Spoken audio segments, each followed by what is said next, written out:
میازم lecture 34 پہ آتے ہیں۔ لیکچر 33 کے آخر میں ہم بات کر رہے تھے کہ جوں سورے علامات غائب ہونا شروع ہو جاتی ہیں، نیچے سے دوسرا میازم ایکٹیو ہونا شروع ہو جاتا ہے،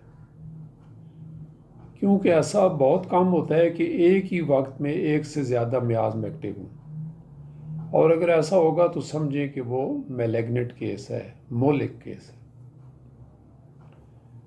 میازم کا تجزیہ دراصل روشنی اور سائے کا تجزیہ ہے۔ یہ ایک فنکارانہ کام ہے، یعنی علامات کا مطالعہ ان کے سارے رنگ و روپ کے ساتھ، وہ تمام اثرات جو میازم جسم انسانی پر مختلف حالتوں میں مرتب کرتے ہیں۔ ہر میازم کے پرائمری، سیکنڈری یا اس کے نتیجے میں تیسرے یعنی فائنل درجے کے ایکشن کی پہچان کو دیکھتے ہوئے ہم ان کی پہچان کر لیتے ہیں، اور یہ نشانیاں بہت ساری ہوتی ہیں، اور سب کی سب زندگی اور قانون کی مخالفت میں ہوتی ہیں۔ لہذا ان تمام علامات کو محسوس کرتے ہیں جو قوت حیات پر برے اثرات ڈالتی ہیں۔ ہانیمن نے سورا کے ضمن میں چکر آنے والی علامتوں کا بہت ذکر کیا ہے، یعنی مریض کو چلنے پھرنے میں، حرکت کرنے میں چکر، اوپر دیکھے گا یا اٹھ کر بیٹھنے کے دوران یا لیٹے ہوئے بھی چکر آنا، اور چکر کے ساتھ متلی ہونا بھی ایک خاص الخاص علامت ہے۔ چکر کے ساتھ ڈکاریں آنا، صبح کا سر درد سورک ہے، اور ایسی تکلیف جو بار بار پلٹ کر آتی ہو، اور اگر سر درد رات کا ہو تو وہ سفلس ہے۔ سفلس کے سر درد صبح ہونے تک ٹھیک ہو جاتے ہیں اور سارا دن ٹھیک رہتے ہیں، جوں ہی شام پڑتی ہے یہ بڑھنا شروع ہو جاتا ہے۔ سورا اس کے اپوزٹ ہے۔ سورا کے ساتھ درد جوں سورج طلوع ہوتا چلا جاتا ہے بڑھتے چلے جاتے ہیں، اور سورج غروب ہونے کے ساتھ ساتھ کم ہوتے جاتے ہیں۔ محل وقوع کے اعتبار سے سورا کے سر درد عام طور پر سامنے ماتھے پر یا کن پٹیوں پر ہوتے ہیں، کبھی کبھار سر کی چوٹی پر بھی ہو جاتے ہیں، جبکہ سر کی چوٹی کا درد عام طور پر سائیکوٹک نیچر کا ہوتا ہے۔ آپ نے دیکھا ہوگا بعض لوگوں کو ہفتے یا اتوار کے دن کی چھٹی ہوتی ہے، اس دن ان کو سر درد ہوتا ہے، اس کے پیچھے ٹیوبر میازم ہوتا ہے۔ ایسے لوگوں کو جب وہ گاڑی میں سفر کرتے ہیں تو ان کا سر درد بڑھ جاتا ہے، یا کسی بچے نے امتحان کی تیاری کرنی ہو یا کسی اجنبی سے ملاقات کرنی ہو تو ان کا سر درد تیز ہو جاتا ہے۔ ہاتھ پاؤں کا ٹھنڈا رہنا، نکات، مغموم طبیعت، یہ عام طور پر آپ کو ٹیوبر ہسٹری میں ملے گی۔ کچھ لوگوں کو مہینے میں ایک دو بار سر درد ہو جاتا ہے، جس میں انہیں الٹی ہوتی ہے، متلی ہوتی ہے، یہ عام طور پر سورک نوعیت کے ہوتے ہیں۔ ایسے سر درد جنہیں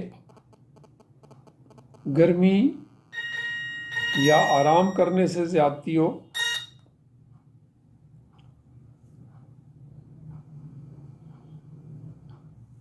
یا سو جانے کی کوشش کرنے پر سر درد بڑھتا ہو، وہ سفلس نوعیت کے ہوتے ہیں۔ ایسا سر درد جس کو نکسیر بہنے سے آرام آ جائے سورک ہوتا ہے،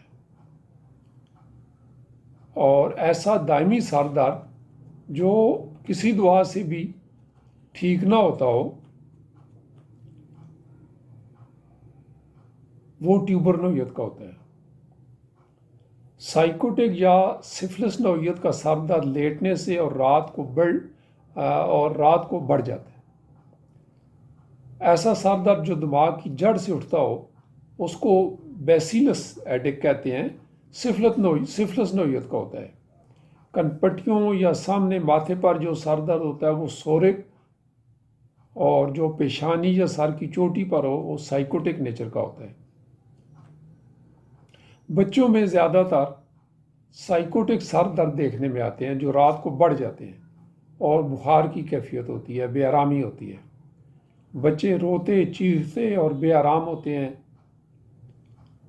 اور سائیکوٹک سر درد کو ہمیشہ حرکت کرنے سے آرام آتا ہے۔ یہی وجہ ہے کہ بچوں کو جب آپ اٹھا کر پھراتے ہیں تو وہ پرسکون ہو جاتے ہیں۔ ٹیوبر اور سفلس سر درد کئی دنوں تک رہتا ہے اور اکثر ناقابل برداشت ہوتا ہے۔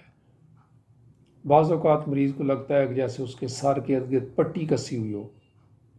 فاسفورس یا اوپیم کے سر درد میں اکثر ہم دیکھتے ہیں کہ سر کی طرف اجتماع خون بڑھ جاتا ہے، کانوں میں آوازیں آتی ہیں، ہاتھ پاؤں گرم ہو جاتے ہیں، مریض کا دل کرتا ہے کہ ان کو ٹھنڈے پانی سے دھوئے۔ ٹیوبر کے سر درد عام طور پر گرمی سے بڑھ جاتے ہیں، جبکہ سورا میں ایسا دیکھنے میں نہیں آتا، اور شاید یہی وجہ ہے کہ اس ٹیوبر کے اندر جو سفلس میازم چھپا ہوتا ہے یہ اس کے سبب ہے۔ اسی طرح سر درد آنے سے پہلے شدید بھوک لگ جانا ٹیوبر میازم کا نیچر ہے۔ ایسے لوگ جو بہت مختلف خوشبوؤں سے حساس ہوتے ہیں، سینسٹیو ہوتے ہیں یا الرجک ہوتے ہیں، وہ سورک نیچر کے ہوتے ہیں۔ انہیں کھانے پینے کی خوشبو، پرفیوم، درختوں پودوں سے آنے والی خوشبو سے الرجی ہوتی ہے، جس وجہ سے انہیں کبھی متلی، الٹی، سر درد ہو جاتا ہے۔ یہ سب سورک نوعیت کی شکایات ہیں۔ ناک سے جریان خون محض سورک علامت نہیں ہے، بلکہ جب یہ جوان بچوں میں آتی ہے تو اکثر ٹیوبر نیچر کی ہوتی ہے۔ عام طور پر سادہ سی ایکنی